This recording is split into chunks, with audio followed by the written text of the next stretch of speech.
today. So Thursday, Friday, Saturday. And then it's Sunday. It's actually way further away than I thought. So it's like 3 and change. Yeah. 3 and change away from Conference Championship Sunday in the NFL, where, of course, the Eagles and the Commanders, obviously.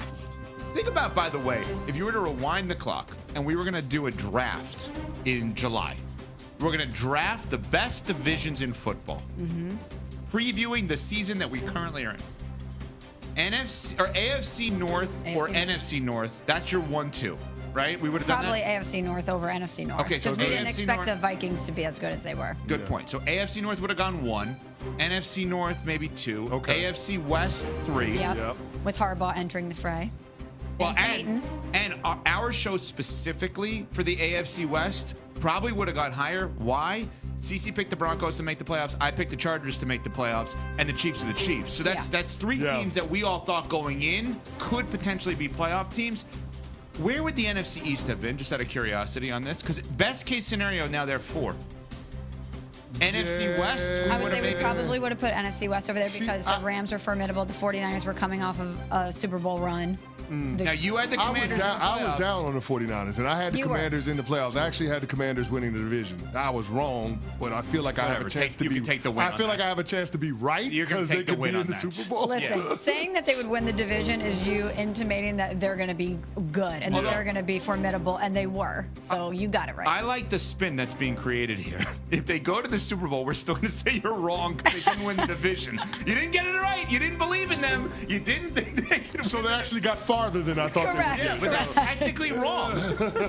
So NFC East would have been Fourth or best fifth. case scenario. I think fourth. Yeah. Best case scenario. I think fourth. And they have 2 teams playing this weekend, which is truly remarkable. Oh, a lot of people also would have said the Bills. They expected the Jets to be better, the Dolphins to good be one. better. You're right. AFC East, maybe. Yeah, there were people that thought the Jets and Dolphins could make a run this year. Yeah. Especially the Jets. So maybe we put that over the NFC East. There was even someone who thought Aaron Rodgers could win MVP out of the AFC East. Who would say something that I dumb? don't know. I have no idea. It was Anyway, so all of that to get to the Eagles and the Commanders this weekend, and the pressure on the one team in the NFC East that I think universally everybody thought would be really good, the Philadelphia Eagles. Our teammate Harry Douglas, co-host Freddie and Harry, weekdays 3 to 7 p Eastern time here on ESPN Radio, had this to say about Jalen Hurts and the pressure he faces this weekend. When you look at how it's been done for the Philadelphia Eagles, it's been done through Saquon Barkley and that offensive line and that run game. Now, Jalen Hurts was a part of that run game versus the Los Angeles Rams where he rushed for 70 yards and a touchdown, right? For Jalen Hurts, hey, you can't lose to Rook. You can't lose to the young buck. Okay. You can't lose to the guy knowing that you have the better team. You can't lose to somebody because you've already been an MVP candidate in 2000 and what year was that? 22. Right. You've been to a Super Bowl. As great as he's been this entire season and throughout the playoffs, you can't lose to Jayden Daniels, man. Okay, so that's one side of it in terms of the most pressure. good points, too. The other side of it is the lack of pressure. We're getting somewhere with this. Joe Fortenbaugh, ESPN Radio, noon until 3 Eastern Time, had this to say about Josh Allen playing with house money this weekend. The pressure is all on Kansas City. Every last element of pressure applies to Kansas City. They're going for the three-peat, NFL history. Pressure's on them. Mahomes is trying to chase down Brady. Pressure's on him. 15-2, you're a 1 seed, you're at home. The pressure's on you as a 2-point favorite to win this game. And you lost to Buffalo earlier in the year. You want some redemption there. I'm looking at Allen. They got rid of Steph Diggs. They got rid of his starting center, Mitch Morse. They got rid of half his secondary in the offseason. We looked at this as a gap year. Yeah, they'll probably contend. People like me, idiots, picking the Jets to win that division, talking about how Miami might finally break through, how this year the Bills will probably be good, but they won't be great. They're here. They're on house money. The pressure on the Bills. No, pressure on the Chiefs. So when you think about which QB has the most pressure on him this weekend, I think about the gap between what happens if you win and what happens if you lose. And I keep coming back to Mahomes having the most pressure simply because of the amount he has to gain to win it all this year. He's so unbelievably great that I look at him with the most pressure. The house money thing, I personally, you guys know this, I thought Josh Allen was in the best situation of his career this year. So I do not look at it as house money because of what Joe said.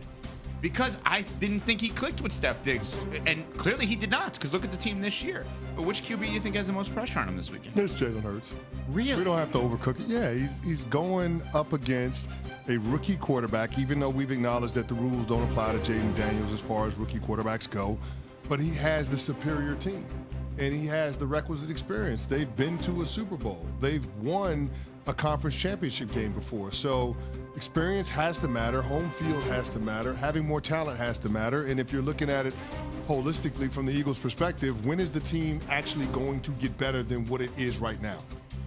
Probably never. So if you don't get this done, then there are a lot of question marks around whether or not this Eagles team is going to miss its window to win a championship.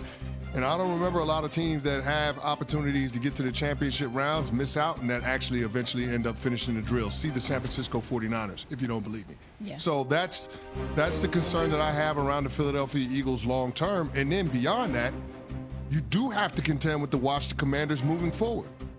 They've got over $90 million in cap space. They got 8 draft picks, and they got a quarterback that's going to have his name on a short list of people that can win MVP in 2025. So there's an argument to be made that the Washington Commanders will be the team to beat in the NFC East moving forward. So if you're the Eagles, there's a ton of pressure to finish the drill this season. I hear you. There is a ton of pressure on the Eagles to finish the drill this season, and you can't, in theory, lose to a rookie quarterback. That does not sit well, especially not in Philly, especially when your team is this good, and they are stacked with talent.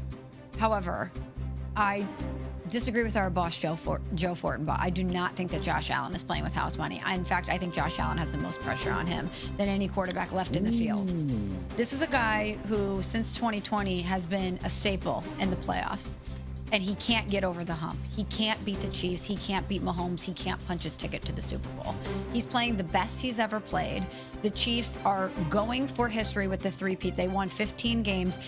Josh Allen has the most to gain, in my opinion. If you can finally slay that dragon, you can finally beat Mahomes and the Chiefs, and you do it in this year of all years, this year where they won 15 games and the road still goes through Kansas City to the Super Bowl, this year where history's on the line, this year when you're playing the best you've ever played and you could be the MVP of the entire league, he's got a lot of pressure on him to get it done. Because the AFC, we never know when Josh Allen is going to be able to get back here. We assume, based on how good he is, that eventually it will happen, but we say that about Lamar. We say that about Joe Burrow.